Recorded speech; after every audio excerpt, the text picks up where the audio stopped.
Hello दोस्तों, मेरा नाम पंकज कुमार और आज मैं बताने वाला हूँ कि फंक्शन ऑफ माइटोकॉन्ड्रिया क्या होते हैं।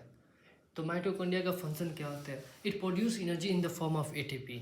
ये एनर्जी फॉर्म करता है एटीपी के रूप में, जिसको एडिनो ट्राईफॉस्फेट बोला जाता है। एडिनो ट्राईफॉस्फेट जो एक तरह का एनर्जी के रूप में रहता है माइटोकॉन्ड्रिया के अंदर, जो 90% ऑफ द सेल एनर्जी इस एटीपी में होता है। इसीलिए इसको नाम दिया गया power house of the cell. It convert nutrient into ATP. ये हमारे शरीर के जितने भी न्यूट्रिएंट्स हो सबको कन्वर्ट करता है एटीपी में, सिर्फ ऑक्सीजन के ही प्रेजेंस में ये एटीपी बन सकता है। इसलिए इसका नाम दिया गया एरोबिक रेस्पिरेशन। एरोबिक रेस्पिरेशन सिर्फ और सिर्फ ऑक्सीजन के प्रेजेंस में ही होगा। अगर ऑक्सीजन वहाँ नहीं है तो उसका नाम है, एक आता है, बोलते हैं हम लोग एनारोबिक रेस्पिरेशन, जिसमें ऑक्सीजन को इन्वॉल्वमेंट नहीं होगा और डायरेक्ट एटीपी बन जाता है। वो उसका प्रोसेस अलग है, मैं बताऊंगा कभी कोई इस वीडियो में। तो चल नीचे बढ़ते हैं। Its number depend upon physiological activity of the cell. ये माइटोकॉन्ड्रिया का नंबर डिपेंड करता है कि जितना सेल का जो कोई भी सेल के अंदर जो सेल है वो कितना वर्क करता है। सबसे ज़्यादा जिस सेल का वर्क करता है ज़रूरत हो, उस सेल में माइटोकॉन्ड्रिया सबसे ज़्यादा है। जैसे हमारे ह्यूमन में लीवर एकमात्र सेल है, या बहुत सारे भी है, लेकिन लीवर में सबसे ज़्यादा माइटोकॉन्ड्रिया पाया जाता है। लगभग 500 से 15,000 से 2,000 तक के बीच माइटोकॉन्ड्रिया पाया जाता है। मोस्ट इम्पोर्टेंट हमारे ह्यूमन लाइफ के लिए लीवर सेल बहुत ज़रूरी है। तो वहाँ पे सबसे ज़्यादा फिजियोलॉजिकल एक्टिविटी होता है इसलिए। और हमारा स्पर्म में 20 माइटोकॉन्ड्रिया पाया जाता है, क्योंकि उसका वर्क उतना ज़्यादा नहीं होता जितना लीवर का होता है। तो लीवर सेल है 500 टू लेके 1500 माइटोकॉन्ड्रिया प्रेजेंट।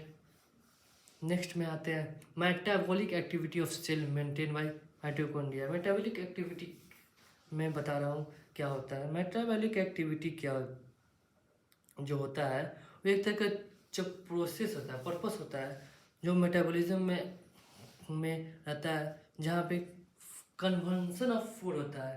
कन्वर्जन जो होता है फूड को एक एनर्जी के रूप में रन करता है सेलुलर प्रोसेस में, जहाँ कन्वर्जन ऑफ फूड और या fuel to build a block for protein, जहाँ पे कन्वर्ट करता है, बिल्ड करता है ब्लॉक को प्रोटीन के लिए, लिपिड के लिए, न्यूक्लिक एसिड के लिए एंड कार्बोहाइड्रेट के लिए, and that eliminate of a nitrogen waste. और वो सब मिलकर एक नाइट्रोजन वेस्ट के रूप में निकल जाता है। इस तो it responsible for sale growth and multiplication. बिना माइटोकॉन्ड्रिया के एनर्जी के एटीपी के ना सेल ग्रोथ पर कर पाएगा, ना डिवीजन होगा, मल्टीप्लिकेशन होगा।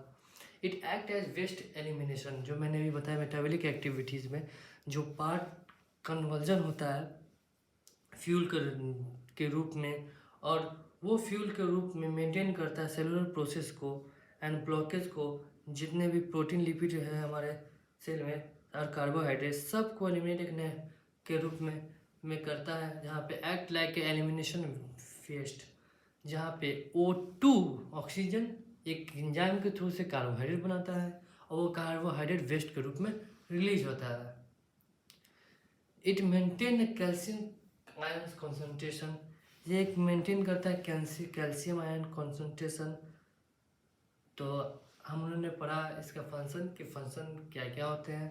प्रोड्यूस एनर्जी एटीपी के रूप में प्रोड्यूस करते हैं, और इसको power house of the cell कहा जाता है। ये एक एटीपी से कन्वर्ट करता है प्रेजेंस ऑफ ऑक्सीजन से, जिसको एरोबिक रेस्पिरेशन करते हैं। और जहाँ पे सबसे ज़्यादा सेल वर्क करता है वहाँ पे माइटोकॉन्ड्रिया सबसे ज़्यादा पाया जाता है। लीवर सेल में लगभग 500 से 1500 माइटोकॉन्ड्रिया पाए जाते हैं।